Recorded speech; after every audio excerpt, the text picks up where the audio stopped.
Morning team, welcome to today's walk and talk, where we're going to be talking about how improving your sleep can drastically increase your fat burning results. Okay, but before we do that, remember the walk and talk rule, which is you have to say hi. Okay, so just click the little comment, say hi, make sure you like it while you're there as well. That would be awesome. Okay, so why does sleep help us improve our fat loss? There's a bunch of reasons, so let's go through them and then we'll go through a few sleep tips, just a few little hacks. I know there's lots of obvious things, but there's probably a few things that you haven't thought of as well. Okay, so we'll go through them. So first reason why better sleep helps to improve your fat loss is the effect that it has on your hormones. Okay, now the two main hormones when it comes to hunger are called ghrelin and leptin. Okay, so basically when you don't sleep very well, your levels of ghrelin go up, and ghrelin is the hormone responsible for telling our brain that we're hungry. Okay, so the way I'd explain this is if you've ever traveled overseas, right, and not slept very well, you get to the next airport and you're craving sugar, right? You're really hungry, and for whatever reason you always crave sugar as well. So you're more likely to go and overeat, okay, is the point there. And I'm sure if you've ever had a bad sleep, you can relate to that, okay? The second one is leptin, okay? So when leptin levels are high, it's kind of the opposite of ghrelin. When leptin is high, it means we don't feel the need to eat. Basically, it's our body fat signaling our brain, hey, we have enough stored energy here, we don't need to eat. Okay, so if you don't sleep very well, your leptin will be low and your ghrelin will be high. Kind of the opposite to what we want, right? So that's the first thing. Now that has a big flow-on effect into everything else, because of course if you're craving sugar and then at some point you're probably going to cave into that unless you're superhuman, and then that has the effect that we've been talking about with insulin levels and blood sugar levels, and that's bad news for your results, right? So I think that part is kind of pretty simple. The other thing that a good night's sleep does is balance some other hormones. Okay, so the two main ones is cortisol and testosterone. Okay, so when you sleep well, your testosterone levels increase. Okay, so one of the best strategies for people with low testosterone levels is simply focus more on sleep, getting better sleep and more sleep. Okay, so testosterone is really important for two reasons. A, it's really awesome for helping us burn fat. B, it's really helpful for building muscle. In fact, it's required.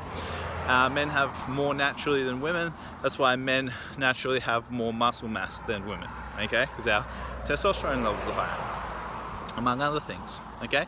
So I hope that makes sense. And the last one that I mentioned there was cortisol. That's one of our major stress hormones, okay? So when we sleep, our body's able to metabolize cortisol, in other words, burn it up, okay, and bring our levels down. And as we've spoken about before in other walk and talks, when cortisol is high, fat burning is low. So if you're not sleeping, basically you're stressing your body, right? And when you stress your body and it's not recovering, you're going to produce more cortisol, which means less fat burning. Okay, so that's kind of why. Now, apart from the why, let's get to the how. How can you have a better night's sleep? There are some really obvious things, like trying to have a ritual and a routine, like go to bed at the same time wherever possible, or similar time, wake up at a similar time. So just getting your body clock adjusted. Now, I know sometimes that's easier said than done, but basically you've got to do your best to make that happen. Sometimes that's just about being strict on get to bed by a certain time, or, you know, stop if you're one of those people that sits on the couch working and replying to comments like me. You have to have a line in the sand at a certain time where you don't do that anymore, okay? Because what that's doing is activating your brain switching your brain on, it's going to make it very difficult for you to A, get to sleep, B, get into a deep sleep quickly. Okay, so that's one thing. Set a bedtime. Second thing, cool dark room, really important. Okay, that's kind of the obvious ones. Third thing, decompression of the spine is shown to help. So what that means is creating space in between the vertebrae in your back. Example, foam roller. Okay, so you roll over, up and down a foam roller, your back will probably click into place a few times, and that's what we call decompression. Okay, so that will help you. Oils, essential oils, so like a calming, relaxing lavender kind of oil is what I use, and that's definitely helped me. I've been using that for a couple of months now. And stop here and have a bit of a stretch at the lovely river here. Okay, so yeah, that's important. Magnesium is a big one. So magnesium is a mineral that most people are deficient in, but our body actually needs it. It's actually the limiting factor in over 300 different chemical reactions in our body, so it's very important. One of the major things that it does is helps us relax, okay, and recover. All right, so that's obviously really important if you're exercising and training especially, but also if you're stressed. Okay, so, and when I say stressed, I don't mean like, you know, it necessarily has to be a major life challenge or whatever. It can be just everyday life. Okay, I don't know too many people in this day and age who aren't stressed. We just kind of get used to it, right? So therefore we don't think we're stressed. So just about everyone should be on a magnesium supplement, in my opinion. You can also have a few pistachios at night after dinner, not too many, but have a few, and that'll be helpful there. They're quite rich in magnesium as well. A bit sunny here. Okay, so they're the major ones. Now, sleep apps can be really good if you're one of those people that likes to kind of test and measure things, because then you can test out what works, what temperature you sleep best at, etc.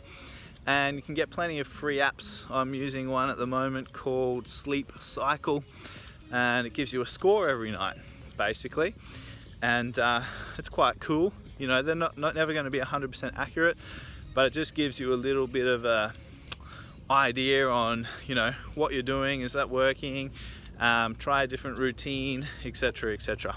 But the main thing is get off the screens, you know, at least an hour or two before bed. Don't eat too close to going to sleep either. Okay, so if you eat too close to going to sleep, that can interrupt your sleep patterns majorly.